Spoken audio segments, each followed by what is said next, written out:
विशेष में आप सभी का स्वागत है। मैं हूं स्वाति रायना।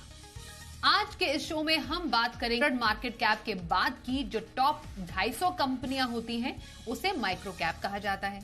छोटे साइज की कंपनी होने के चलते इसमें जोखिम भी ज्यादा है और रिटर्न भी ज्यादा मिलता है। आज समझेंगे माइक्रो कैप फंड की बारीकियां, निवेश के क्या है फायदे, क्या हो सकते हैं नुकसान और क्या वाकई इन फंड में निवेश करना चाहिए। इस पर खास चर्चा की शुरुआत करते हैं। हमारे साथ है दो खास एक्सपर्ट्स, उनका हम परिचय करा देते हैं। हमारे साथ है Prateek Oswal, head passive fund Motilal Oswal AMC, और Vikas Puri, head west zone complete circle consultants. Prateek और विकास, आप दोनों का बहुत धन्यवाद हमारे साथ मनी गुरु के आज के इस खास कार्यक्रम में शामिल होने के लिए। सबसे पहले हम थोड़ा एक स्ट्रक्चर समझना चाहते हैं माइक्रो कैप का, क्योंकि माइक्रो कैप नाम से ही लगता है कि छोटी कंपनियां हैं ये जिसकी हम आज चर्चा कर रहे हैं। पर सबसे पहले एक स्ट्रक्चर समझ लेते हैं। प्रतीक, मैं आपसे जानना चाहती हूँ, जो एक पूरा एक मार्केट कैप का जो एक स्ट्रक्चर है उसमें माइक्रो कैप फंड कहां पर आते हैं, या माइक्रो कैप जो कंपनियां होती हैं वो कौन से साइज की कंपनियां मानी जाती हैं? जी जी, नमस्ते स्वाति जी। तो अगर आप देखते हो ये जो हमारा इक्विटी का लैंडस्केप है, यहाँ पे हजारों स्टॉक लिस्टेड है, लेकिन उनमें से हमारे जो टॉप 500 कंपनियां हैं वहाँ पे सबसे ज्यादा वॉल्यूम होता है। तो उसमें आप देखते हो कि टॉप 100 कंपनियां जो इंडिया में होती है मार्केट कैप से ताल्लुक, वो होते हैं लार्ज कैप कंपनियां। उसके बाद नेक्स्ट 150 कंपनियां, तो स्टॉक नंबर 101 टू 250, वो होते हैं मिड कैप कंपनीज। और उसके बाद 250 टू 500 जो कंपनियां होती है वो है स्मॉल कैप कंपनीज। तो ये होता है टॉप 500 कंपनीज। तो जब भी आप बोलते हो कि मैं मिड कैप फंड या फिर स्मॉल कैप फंड में इन्वेस्ट कर रहा हूँ, उसका मतलब है अगर आप स्मॉल कैप फंड में इन्वेस्ट कर रहे हो, मतलब आप ये फंड में इन्वेस्ट करो जहाँ पे आप स्टॉक नंबर 250 टू 500 के बीच आप निवेश कर रहे हो। ये माइक्रो कैप कैटेगरी जो है, ये 500 कंपनियां के बाद वाले जो कंपनियां होती है उसको वो कैटेगरी में जाना जाता है, और उसमें से ये जो फंड है हमारा वो टॉप 250 कंपनियां में निवेश करती है। तो ये होता है पूरा है इक्विटी लैंडस्केप। तो इक्विटी लैंडस्केप में जैसा प्रतीक ने भी बताया और जैसे हम आपको दिखा रहे हैं, मार्केट कैप के लिहाज से लार्ज कैप है जो कि 1 to 100 मार्केट कैप की कंपनियां होती है। मिड कैप हो गया फिर 101 से 250, स्मॉल कैप जो है 251 से 500, और जो माइक्रो कैप है वो 500 के बाद की जो मार्केट कैप वाली कंपनियां होती हैं उन्हें कहा जाता है। विकास, जब हम समझें, जैसे लैंडस्केप का जिक्र किया यहां पर प्रतीक ने, मतलब छोटी कंपनियां जिसकी हम बात कर रहे हैं, क्योंकि जब हम निवेश के लिहाज से समझते हैं, आमतौर पर कहा जाता है कि सबसे ज्यादा सेफ और सुरक्षित वो कंपनियां मानी जाती हैं जो कि लार्ज कैप होती हैं। मतलब बाजार की अस्थिरता हो गई तो एक बड़ी कंपनी को उतना ज्यादा शायद फर्क ना पड़े जितना एक मिड कैप या स्मॉल कैप की कंपनी को पड़ेगा। उस लिहाज से जो स्मॉल कैप कंपनीज होती हैं वो ज्यादा वॉलेटाइल होती हैं, उसमें अस्थिरता का असर बाजार का जो रहता है वो ज्यादा रहता है। इस लिहाज से जो माइक्रो कैप हो गया वो और भी छोटी कंपनियां कही जाती हैं। मतलब इस लिहाज से तो माइक्रो कैप कंपनियों में बहुत ज्यादा जोखिम होना चाहिए या बहुत ज्यादा उथल पुथल का असर इस पर होना चाहिए। एक निवेशक की समझ के लिए माइक्रो कैप जो फंड होते हैं जो कि निवेश करते हैं ऐसी कंपनियों में, उसकी खासियत क्या होती है? मतलब ये जो फंड होते हैं वो छोटी कंपनियों में निवेश तो करते हैं, पर इनमें इनकी बारीकियां क्या है? धन्यवाद स्वाति। देखिए स्वाति, जोखिम बेसिकली कंपनी छोटी है या बड़ी है उसकी वजह से नहीं है। जोखिम इस वजह से कि कंपनी की अगर बैलेंस शीट खराब है, उनका बिजनेस मॉडल खराब है, तो बहुत बड़ी बड़ी कंपनीज हैं वो भी डूब जाती हैं। और बहुत छोटी कंपनीज रहेंगी, अगर उनका बिजनेस मॉडल बहुत अच्छा है, बैलेंस शीट बहुत स्ट्रांग है और उनकी मैनेजमेंट अच्छी है, तो वो छोटी कंपनियां बड़ी भी बन जाती हैं और अच्छा करती हैं, फ्यूचर में लोगों को वेल्थ क्रिएट करके देती हैं। तो फर्स्ट ऑफ ऑल बड़ी कंपनी और का जोखिम कम और छोटी का ज्यादा सिर्फ एक वजह से होता है, बिकॉज जब वो स्टॉक मार्केट में लिस्टेड होती हैं तो उनके काउंटर में लिक्विडिटी इशू आता है छोटी कंपनीज में, और इसकी वजह से वो ऐसा माना जाता है कि वो जोखिम उनका हाई है। बिकॉज जब सेलिंग प्रेशर आता है मार्केट में तो ऑब्वियसली बहुत सारे सेलर जब आएंगे तो छोटा काउंटर या लिक्विडिटी कम होगी काउंटर पे, तो वो स्टॉक प्रेशर में आता है। हालांकि कंपनी की जो अपनी बैलेंस शीट है या उनका बिजनेस मॉडल है वो भले ही स्ट्रांग हो, लेकिन क्योंकि एकदम सेलिंग प्रेशर आता है तो छोटी कंपनी में इसलिए उसकी वॉलेटिलिटी हाई हो जाती है। अदरवाइज अगर बिजनेस मॉडल किसी बड़ी कंपनी का खराब चल रहा है और या बहुत हाई डेट रिडन कंपनी हो गई तो जरूरी नहीं है कि वो बहुत सेफ है। एक तो ये निवेशकों को ये जान लेना चाहिए। हाँ, दूसरी चीज क्या है कि जो माइक्रो कैप स्पेस है ये सबके लिए नहीं है। So for example micro cap ये जो स्पेस था ये एक वैक्यूम था, जो मैं इनको कॉन्ग्रेचुलेट करूंगा प्रतीक भाई को कि इन्होंने उस वैक्यूम को फुलफिल करने की कोशिश की है।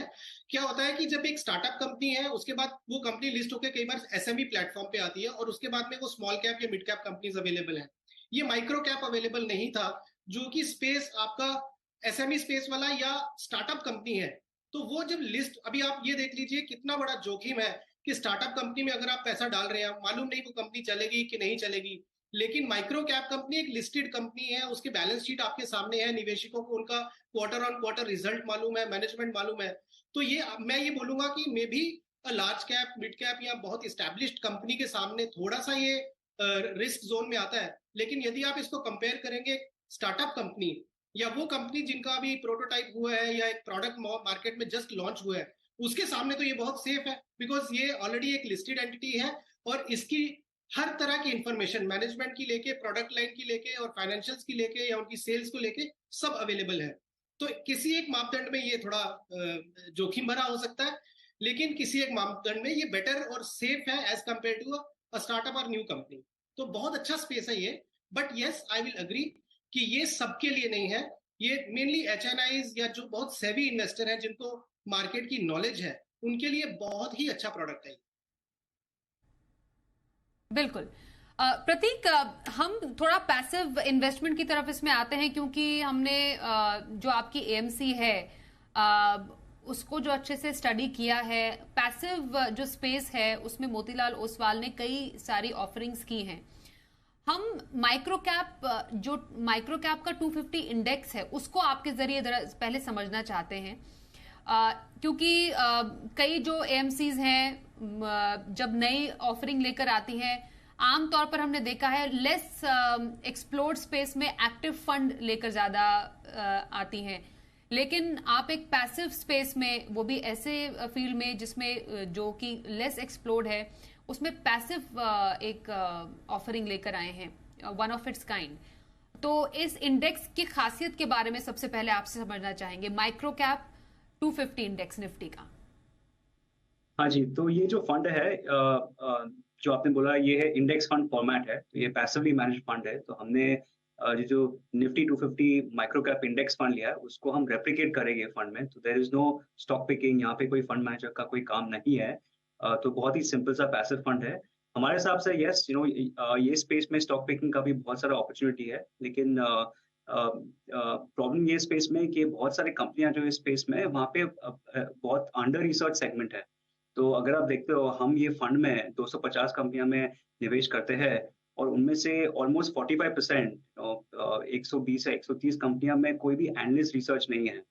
तो उसके मुताबिक बहुत ही अंडर रिसर्च है और उसके हिसाब से बहुत सारे जो फंड मैनेजर्स है उनके लिए कॉल लेना कि कौन सा स्टॉक बाय करना चाहिए, सेल करना चाहिए, वो थोड़ा डिफिकल्ट रहता है। और तो ये है, ये एक है। दूसरा ये चीज है कि ये सेगमेंट है बहुत ही अंडर इन्वेस्टेड है।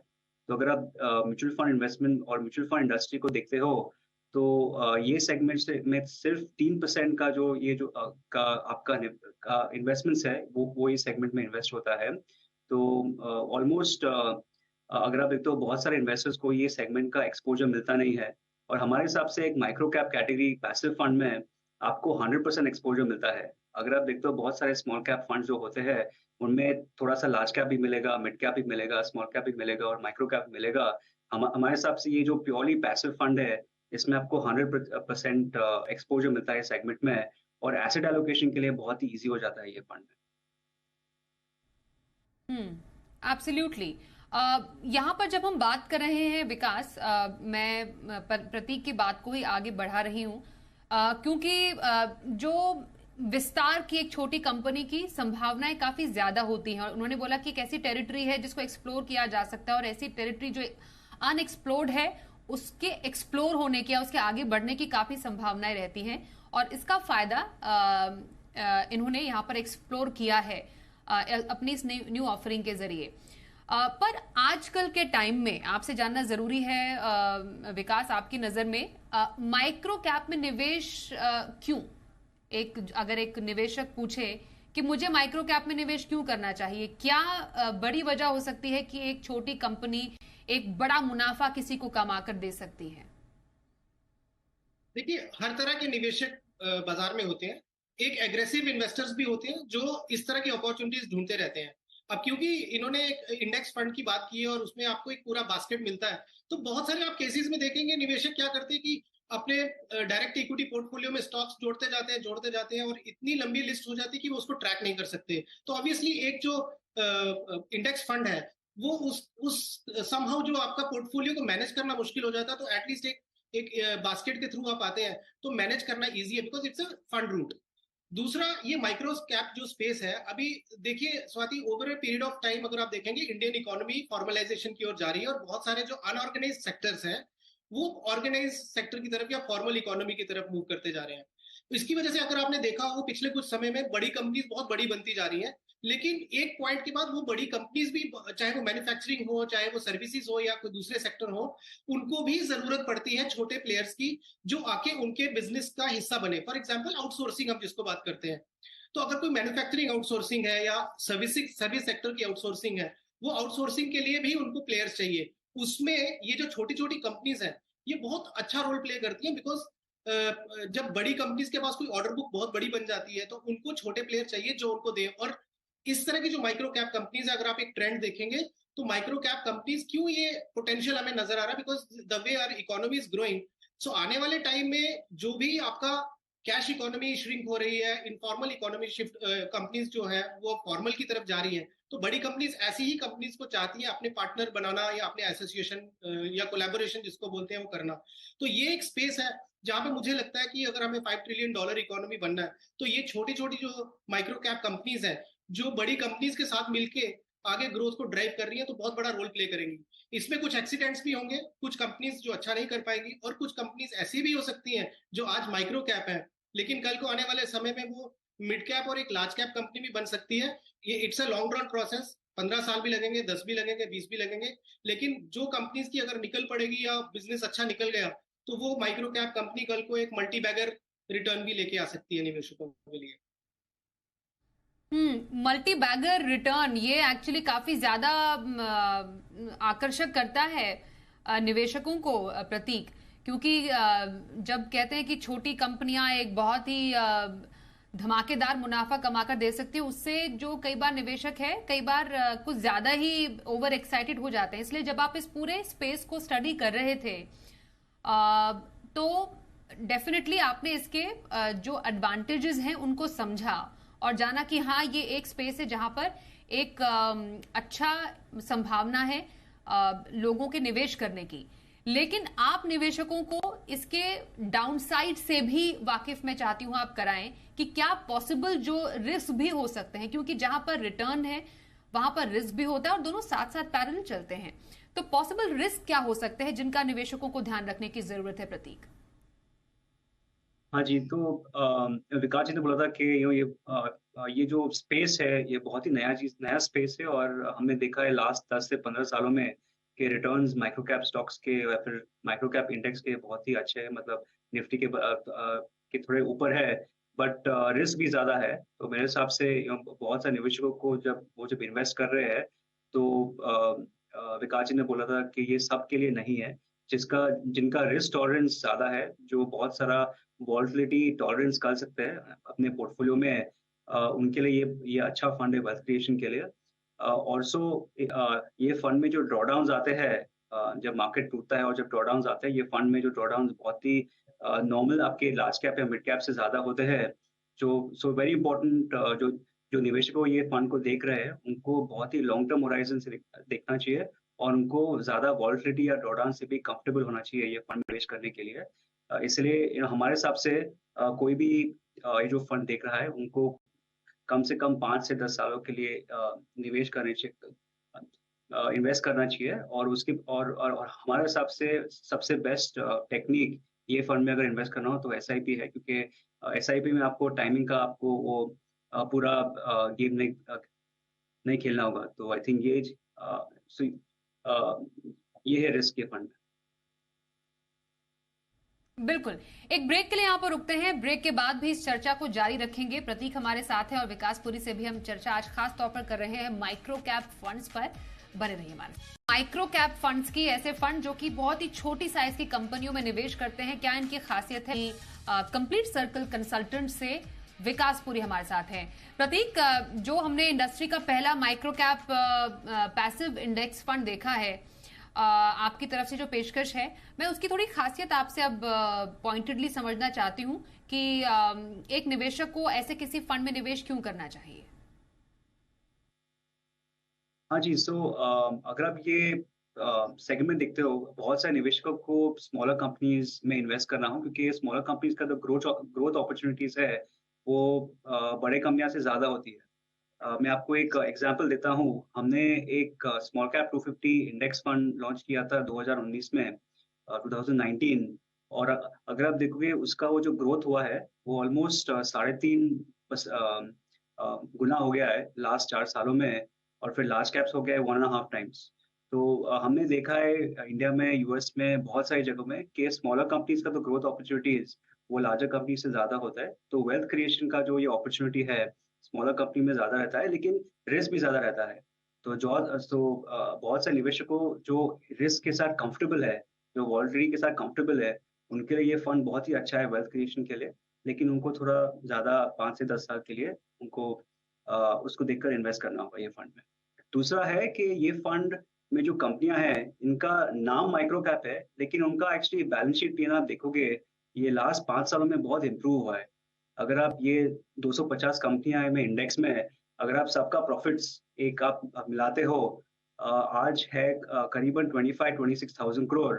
और अगर आप जस्ट 6 साल पहले देखोगे तो इनका प्रॉफिट्स था अबाउट 2500 करोड़। तो प्रॉफिटेबिलिटी जो कंपनियां हैं उनका 10 गुना हो गया है लास्ट 6 से 7 सालों में। और हमारे हिसाब से नेक्स्ट 5 से 10 सालों में ये बहुत ही बढ़ सकता है। तो आई थिंक ओवरऑल ये सेगमेंट बहुत ही एक्साइटिंग है नेक्स्ट 5 to 10 ईयर्स में।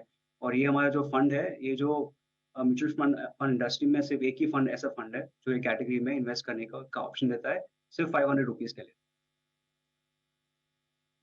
ओके। अब जो एक पोर्टफोलियो कॉम्पोजिशन है विकास, जैसे हम कहते हैं कि जब आपको जब कैटेगरी लेवल पर डाइवर्सिफाई करना होता है विकास, तो लार्ज कैप का आप एक पर्टिकुलर एक्सपोजर लेते हैं, फिर मिड कैप, देन फिर स्मॉल कैप। आपके अपने लक्ष्य के हिसाब से आपका होराइजन कितना है उसके हिसाब से लेते हैं। तो इस पूरे कॉम्पोजिशन में माइक्रो कैप कहां पर फिट होता है? हम नए निवेशक की बात इसलिए नहीं कर रहे हैं यहाँ पर बिल्कुल भी, क्योंकि पहले हमने इसको बता दिया है आपके जरिए भी कि ये बहुत ही रिस्की इन्वेस्टमेंट है, इसलिए थोड़ा सा आप थोड़ा एक्सपीरियंस हो जाए उसके बाद ऐसी किसी कंपनी में निवेश करें, क्योंकि बहुत ज्यादा रिस्की है ये। पर एक मानिए एग्रेसिव निवेशक है, वो अपने पोर्टफोलियो कॉम्पोजिशन में माइक्रो कैप फंड को कैसे जगह दे?